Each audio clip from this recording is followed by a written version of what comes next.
Welcome to Nltv. This is Rovinho Lama and you're watching English Primetime. Now headlines. Indian men's hockey team bagged bronze in Tokyo Olympics 2020, defeat Germany 5-4 in the bronze medal playoff, wins an Olympic medal after a gap of 41 years. National Commission for Protection of Child Rights issued notice to Twitter India to take legal action against an image shared by Congress leader Rahul Gandhi.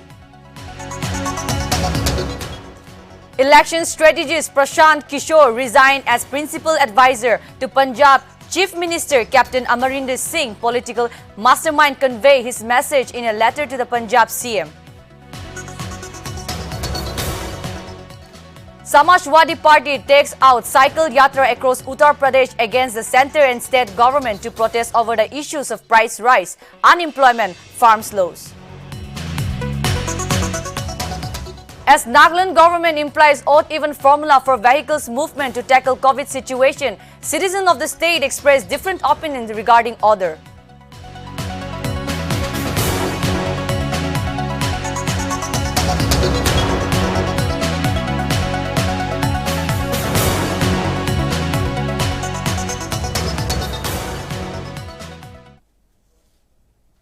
The news in details. As Nltv on Wednesday aired a story on Akram Ali, an auto driver from Dimapur who allegedly suffered stroke after taking a COVID vaccine, showed it seems more facts have come to fore now, dismissing the allegation made by Ali's family. District Immunization Officer Dr. Rebecca, talking to Nltv, said that such allegations are baseless, calling Ali's family allegation have no ground.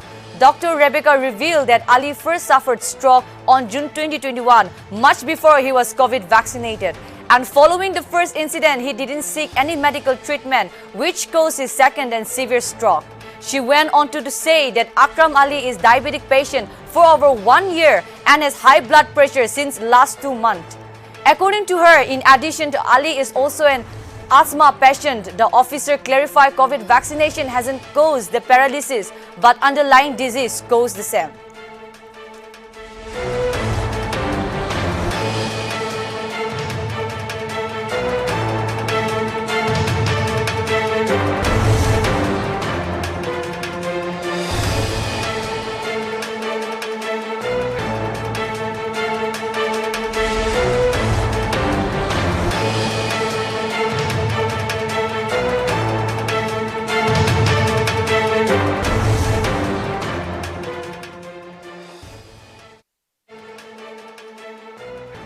Regarding the case of Akram Ali, we got in touch with CIHSR.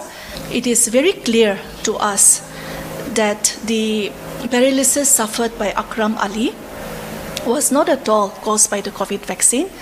It is clearly stated in the medical document that he is a known case of diabetes mellitus since the past 1 year. He is also a known case of hypertension, that is high blood pressure, since the past 2 months. Regarding the case of Akram Ali, we got in touch with CIHSR. It is very clear to us that the paralysis suffered by Akram Ali was not at all caused by the COVID vaccine. It is clearly stated in the medical document that he is a known case of diabetes mellitus since the past 1 year. He is also a known case of hypertension, that is high blood pressure, since the past 2 months.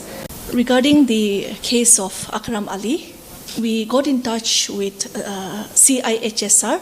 It is very clear to us that the paralysis suffered by Akram Ali was not at all caused by the COVID vaccine. It is As the COVID-19 situation escalates rapidly, the government of Nagaland has been bringing up different schemes and methods to tackle the spread of COVID-19 in the state.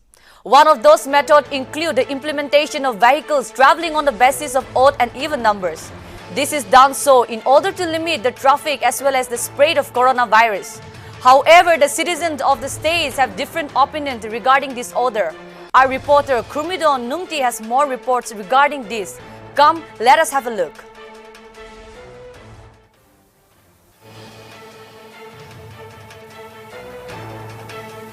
Itu even thaka tu mukhan tu doktor tu kasi mane kile mane kari ekta duita thaka mano khan tu wale tu ki down san jabo kole bi ekta ekla tu bisi doktor pai mukhan tu itu na thakai bal tu bal ase mukhan tu even thakile bi ko kiba na ini hesab na thaki na ini gare to ini damadam bera ase lockdown itu even itu hobo lage kile etia bi etia corona tu ini ase to itu khotom noarak to itu korilibi itu phal ase.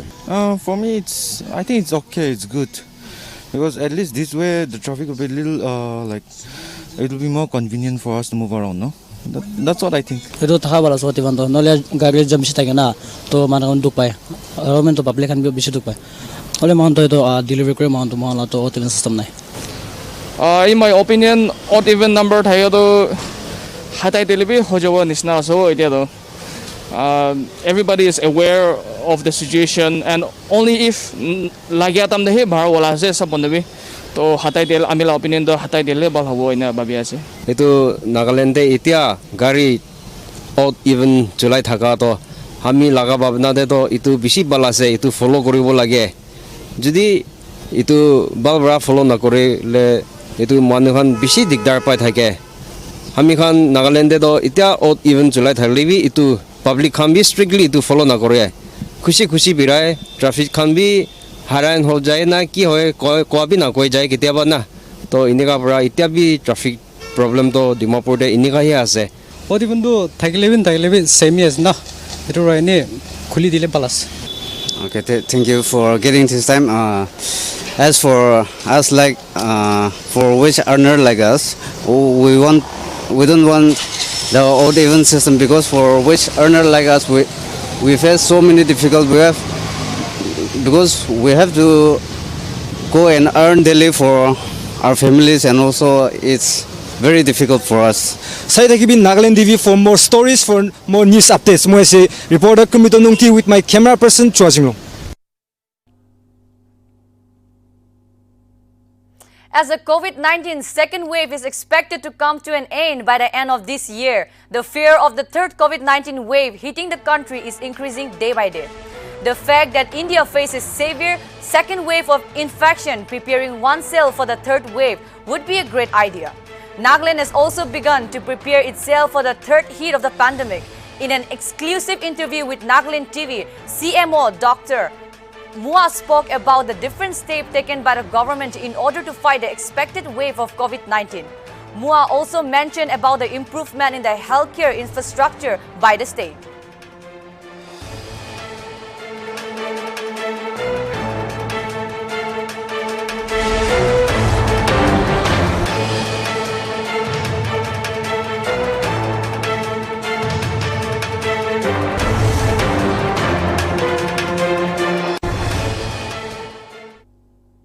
Likpok Konyak, winner of Nagaland Diva 2021, recently became victim of cyberbullying in times when she and her family members should have been celebrating her recent success. She is now suffering depression. In a recent YouTube live telecast, two people made defamatory and alleging comment against Konyak and abused the whole Konyak community. An FIR has been lodged against Tino Longsen and Muakala Imsong. In an exclusive interview with Nltv, the 2021 Nagaland Diva shared her views on cyberbullying, public defamation, and the problem she and her family is facing right now. To be honest, we didn't expect this. Me, my families, my well-wishers as well. We didn't expect all these comments, all these things coming up because we have tried our best. And then Aji jita do guledo, not because I can and then I'm shibhal hua karne inanoy. Whatever I am today, it's all because of my prayers, my parents' prayers, and all the well-wishers, those who have prayed for me. So it was all like God's work, I think. Because even in this situation, it's hard. It's kind of hard because now, like at times to celebrate, I have to, stay under the roof. I have to stay quiet. I have to stay calm and then think about it. Obviously, I've seen many going through this, but for me, personally me, like this is my first time encountering all these cyberbullying and all. But I would say, like for those sitting in the keyboard behind the phone, it's very easy for them to type and then say all those things. But for the one who is taking up all those words, it's very hard. So until unless they experience the same thing, I don't think like it is easy for us, and I think we should stop this. Cyberbullying is such a crime because it leads to depression, it leads to a lot of loneliness. We kind of feel worthless.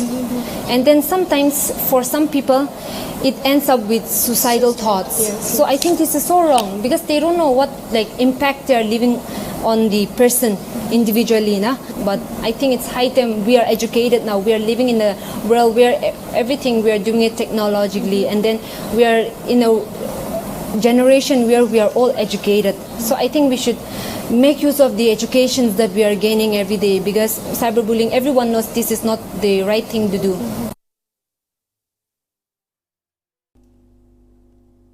As Nagaland is dealing with prevailing COVID-hit financial impasse, the government order relating to closure of shops on Wednesday and Thursday and Saturday has not gone down well with the Dimapur citizens. In a conversation with Nltv administrator of DMC, Albert Ising expressed various concerns regarding their work management during the pandemic. He has shared his views on the difficulties they face and also that regarding the closure, since the situation is getting better, he hopes that they will be able to get the necessary things done in time for the people to be at ease. Regarding the recent issue ordered by Kohima DC on opening of all business on all days, he shared his views that it depends on the district task force on the status of the vaccination to come to a conclusion about when the shop will be opened. This closure of shops, that is a decision taken by the district task force collectively. Now that the situation is also improving, hopefully we will consider opening the shops on all days. But as of now, taking into consideration the local situation here in Dimapur, we also don't want to rush things, because things are not yet over. So we have to go steadily. But hopefully with this situation improving, we will take a positive call on that collectively. And as far as timing is concerned, it is from 6 a.m. to 6 p.m. as per the SOP, as per the direction issued by the Home Department, Kohima. Of course, during these pandemic times, we are all going through a difficult time and challenging time.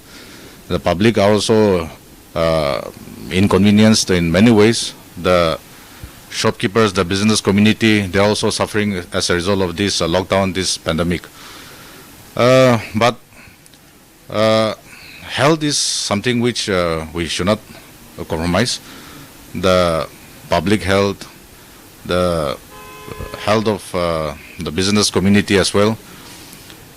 This is something which we cannot compromise. That is why, in spite of the business community incurring losses,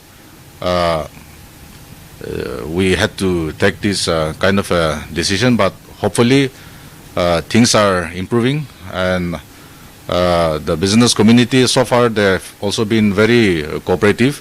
In spite of their losses, they have been cooperating, they have been extending all their assistance to the district task force.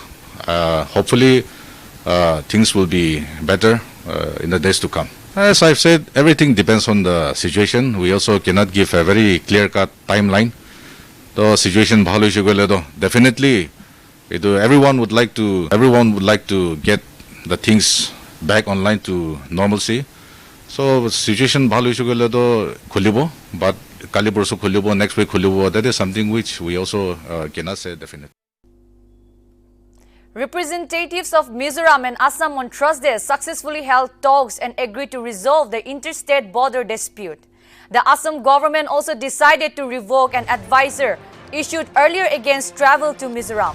Both the state government agreed to maintain peace in the interstate border area and welcomed the deployment of neutral force by the central government in this regard. Both Mizoram and Assam agreed not to send their respective forest and police forces for patrolling domination enforcement to any bordering areas. The joint statement was signed by Mizoram Home Minister Lalcham Liana and Home Secretary Vanlan Gatsaka and Assam Minister Atul Bora and Secretary of Border Protection and Development G.D. Tripathi.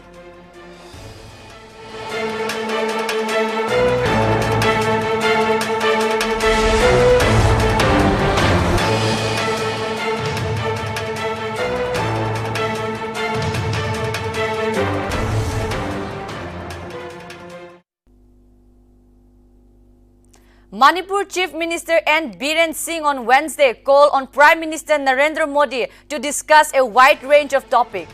The meeting took place at the PM's official residence at Lok Kalyan Marg in New Delhi. The prevailing condition of the COVID-19 pandemic along with the state's efforts in tackling the situation was discussed during the meeting. Manipur CM took up the adversities of the pandemic and expressed his gratitude in dealing with it when he met PM Modi on Wednesday at his residence. Expressing his gratitude towards PM Modi and his assistance to help the state recover from the COVID-19 pandemic, Biren also highlighted the state's current situation. The state's officials also informed that the PM and Biren had a detailed discussion on sector including roads and bridges, water resources, drinking water supply, building infrastructure, airport development, livelihood and laws and order amongst others.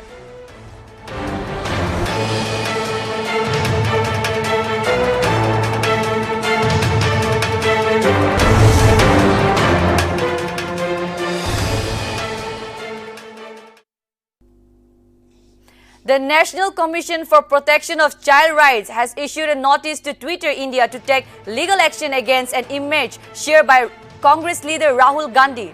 The image revealed the identity of family members of a rape victim, which is a violation of provision under POCSO Act. It is also a violation of Juvenile Justice Care and Protection of Children Act.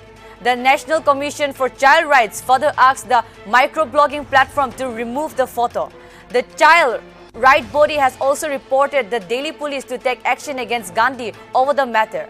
Rahul Gandhi on Wednesday shared an image of himself with the parents of a Dalit minor who was allegedly raped and killed by a priest and 3 employees of a crematorium near southwest Delhi.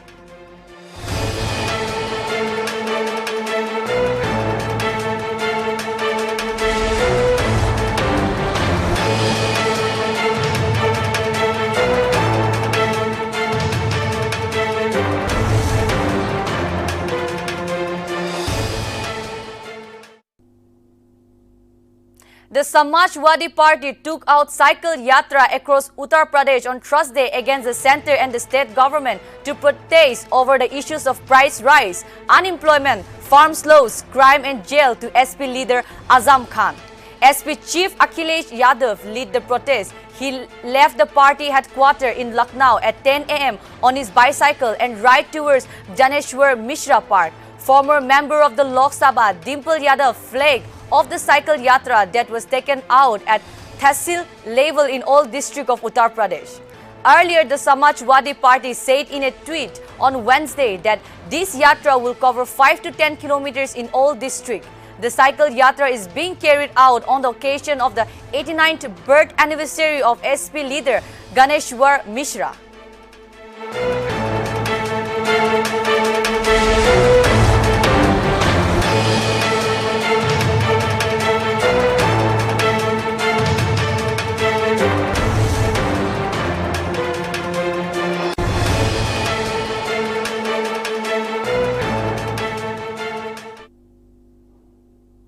The Border Roads Organization has constructed the world's highest road in eastern Ladakh at an altitude of 19,300 feet. As the sources reveal, the road at Umlingla Pass, constructed at an altitude of 19,300 feet, bettered the previous records of the road in Bolivia at 18,953 feet. Umlinga Pass is now connected with a blacktop road to enhance socio-economic condition and promote tourism in Ladakh. In making the records, the bro constructed a 52-kilometer-long tarmac road through Umlingla Pass, battering the previous records of a road in Bolivia, connecting to its volcano Uturanca at 18,953 feet.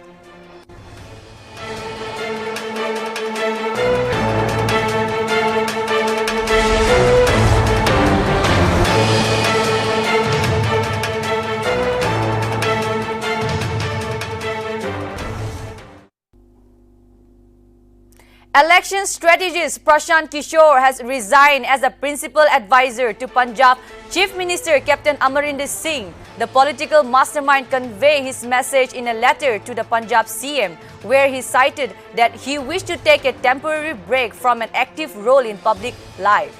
Prashant Kishore also added that he is yet to decide on his future courses of action. Political circles have been abuzz with rumors of Prashant Kishore joining the Congress. Prashant Kishore meeting with the Congress leader Rahul Gandhi and Priyanka Gandhi Vadra last month said of this speculation. According to sources, Rahul Gandhi also brainstormed with senior party leader on the pros and cons of both strategies. Prashant Kishore joining the party erstwhile. Prashant Kishore meeting with NCP Chief Sharad Pawar had also triggered a wave of speculation in political circles.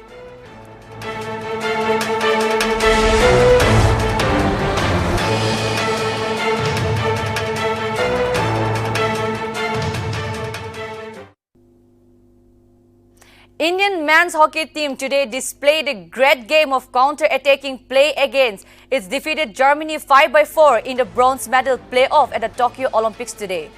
Indian men's hockey team won an Olympic medal after a gap of 41 years. It is India's third hockey bronze medal in the history of the Olympic. India's last of the 8 Olympic gold came way back in the 1980 Moscow game for India. Simranjit Singh scored twice in 17 and 34 minutes, while Hardik Singh, Harmanpreet Singh and Rupinder Pal Singh were the other goal getters for India in the 27th, 29th and 31st minute respectively. Germany goals were scored by Timur Orus, Niklas Welland, Benedict Furk and Lucas Winfeder in 2nd, 24, 25 and 48 minutes of the game.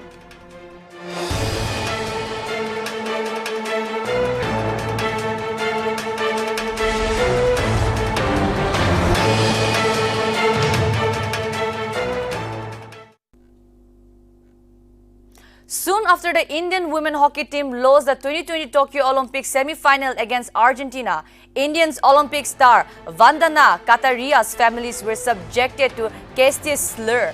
The incident took place soon after Rani Rampal lead Indian team lost semi-final match against Argentina on August 4.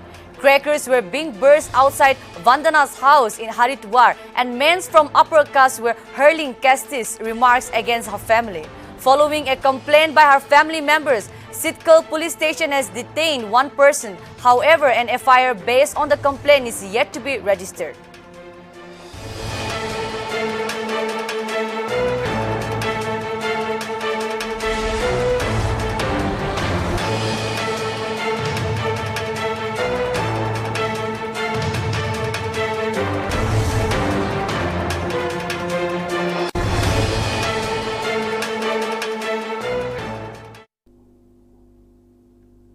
Ravi Dhaiya, who reached the final of men's freestyle 57 kg event in the ongoing Tokyo Olympics 2020, faced his opponent's disgraceful attitude in the semi-final. During the final minute of the match, Kazakhstan grappler Nurislam Sanayev was seen biting Dhaiya on his arms when the Indian grappler had pinned him down. Dhaiya, who was trailing 2-9 in the semi-final bout, ended up recording a famous win over Sanayev. To secure the berth in the final, former Indian batsman Virender Sehwag noticed Sanayev's unsportsmanlike attitude at the event and lashed out at him on social media. Dhaiya is the second Indian wrestler to qualify for the Summit Clash in the history of the Olympics.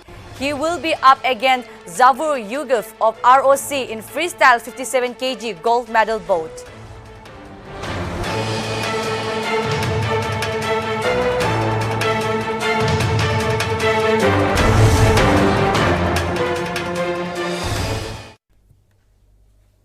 The Supreme Court, while hearing a clutch of petitions, including those filed by the Editors Guild of India, seeking a special probe into the Pegasus spyware scandal, said that the allegations are serious if the media reports are correct. A two-member bench headed by Chief Justice N.V. Ramana heard the petition. Justice Suryakant is the second judge on the bench. The observation came in response to senior advocate Kapil Sibal, who is representing the petitioner, saying that Pegasus is a rough technology that enters our lives without our knowledge and is an assault on the privacy, dignity and values of the Indian Republic. Two petitions were filed in the Supreme Court on the same case, one by CPM MP John British and other by advocate ML Sharma. Following this, senior journalists N. Ram and Sashi Kumar had sought probe by a special investigation team headed by a sitting of former judge into the snooping allegation.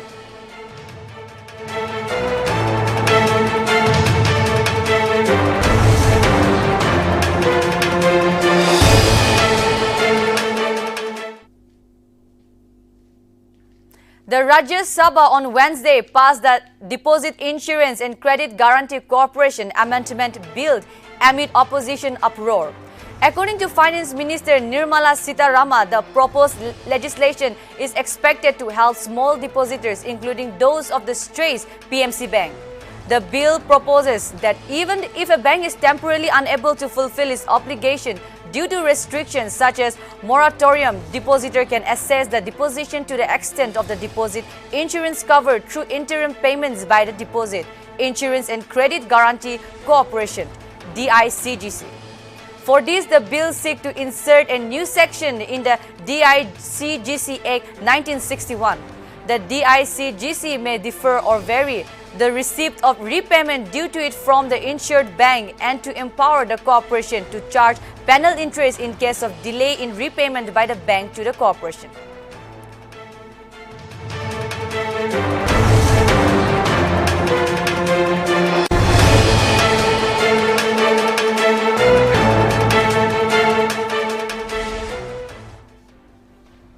Dismissing various reports of a firing incident in Jammu and Kashmir, Sopore on Thursday morning, the Sopore police today termed the news baseless and urged the people to cooperate with the police and not pay attention to the rumor mongering. The Sopore police issuing a statement on its Twitter handle informing that the news of firing incident at Men Chowk, Sopore is totally baseless as no such incident has taken place. This comes day after two Lashkar-e-Taiba terrorists were eliminated in an encounter at Warpore village in Sopore.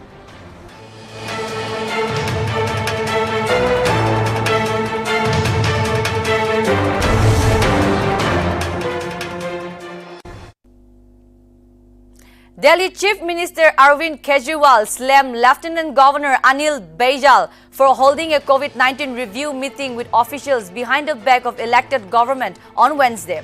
Taking it to Twitter, Kejriwal said, "It is against Constitution and Supreme Court judgment to hold such parallel meeting behind the back of elected government."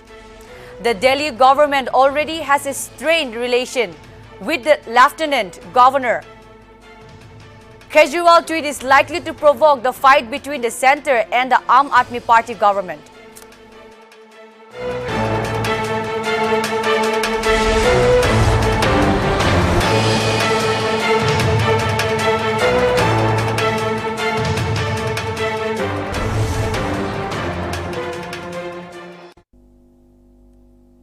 A laborer died and 11 others were injured after Moses blew up vehicles they were traveling in with an improvised explosive device (IED) in Dantewada district of Chhattisgarh on Thursday. According to police officials, the incident took place at around 7:30 a.m. near Gotia village under Maliwadi police station. As per report, those in the vehicles were mostly laborers. 3 of them were critically injured and were rushed to the hospital. One of them, Dan Singh, succumbed to his injury later. The police suspected that the Moses might have mistaken the SUV to be police vehicles and targeted it.